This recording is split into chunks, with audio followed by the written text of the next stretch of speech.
রোহিঙ্গা প্রত্যাবাসন এগিয়ে নিতে কক্সবাজারের ইনানীতে শুরু হচ্ছে 3 দিনের আন্তর্জাতিক সম্মেলন। এতে যোগ দিচ্ছেন 40টি দেশের প্রতিনিধি ও বাংলাদেশে নিযুক্ত 10 দেশের রাষ্ট্রদূত।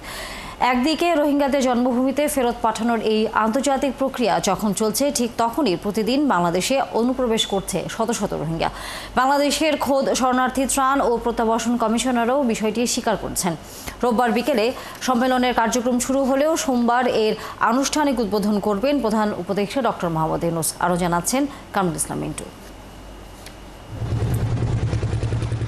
প্রতিদিনই টেকনাফ সীমান্ত দিয়ে অনুপ্রবেশ করতে যাওয়া রোহিঙ্গাদের নিরুৎসাহিত করছে টহলরত বিজিবি। তারপরও গেল 18 মাসে রোহিঙ্গা ক্যাম্পে যুক্ত হয়েছে 1 লাখের বেশি নতুন রোহিঙ্গা। তাদের ভাষ্য, বাংলাদেশে ঢোকার জন্য এখনও বহু রোহিঙ্গা অপেক্ষা করছে নাফ নদীর ওপারে। 5 ঘর 10 ঘর 4 ঘর 5 ঘর প্রতিদিন এর বলে নিলে আইয়ের দেড়ে মানে খোলা যাই বললা ফন্নাবাদে একজন নতুন 15 লাখ টাকা ধরে মাগের। সদ্য আসা রোহিঙ্গারা জানালেন, তাদের জন্মভূমিতে এখন ত্রিমুখী সংঘর্ষ। খাবারের নিশ্চয়তা নেই, ন্যূনতম নিরাপত্তা নেই, তাই জীবন বাঁচাতে আশ্রয় নিতে হচ্ছে। আমাকে গুনারিল দিনে হইলে মাত্র মারি ফেলা রেফে করছে, তো আর ঈদের আমাদের শরৎ আসছিলাম। ওখানে তার কারণে অনেক অত্যাচার করতেছে আমাদের রোহিঙ্গা জাতির উপর। ওখানে প্রায় বুতিদঙ্গ একটা টঞ্জিপ আছে, ওখানে প্রায় 600 মনে হয় রোহিঙ্গাকে কতল করে ফেলছে। শরণার্থী ত্রাণ ও প্রত্যাবাসন কমিশনারও স্বীকার করেন এই তথ্য। তার হিসাবে নতুন আশ্রিত রোহিঙ্গার সংখ্যা 1,24,000। আজকে প্রায় 18-19 মাস হতে চলল। এই সময়ের মধ্যে আমরা 1,24,000 রোহিঙ্গার নিবন্ধন করেছি।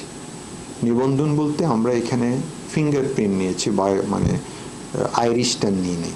আমরা মনে করি এই লোকগুলো এখানে আসছে, তাদের ঘর বাড়ি ফেলে আসছে এবং তারা শহর এলাকা থেকে আসছে। তারা মোটামুটি ওয়েল অফ, তাদের সম্পত্তি আছে, তারা শিগগির ফেরত যাবে নিজেরা। এটি আমরা বিশ্বাস। এমন বাস্তবতায় কক্সবাজারের ইনানী সৈকতের একটি হোটেলে 3 দিনের আন্তর্জাতিক সম্মেলন হচ্ছে। উদ্দেশ্য মানবিক সহায়তা বৃদ্ধি, প্রত্যাবাসন, আন্তর্জাতিক মহলে সাড়া জাগানো এবং রোহিঙ্গা সংকটের প্রধান সমস্যা চিহ্নিত করা। কক্সবাজারের বাসিন্দারা এমন উদ্যোগকে স্বাগত জানান। আমরা বলবো যে একটা ভয়ঙ্কর অবস্থা বিরাজ করছে এখানে। প্রতিনিয়ত এখন যে নতুন সংকট, এটা হচ্ছে অপহরণ। আপনি উখিয়া টেকনাফে এখন স্বাভাবিক মানুষকে অপহরণ করে নিয়ে গিয়ে আপনার অপহরণ বাণিজ্য হচ্ছে।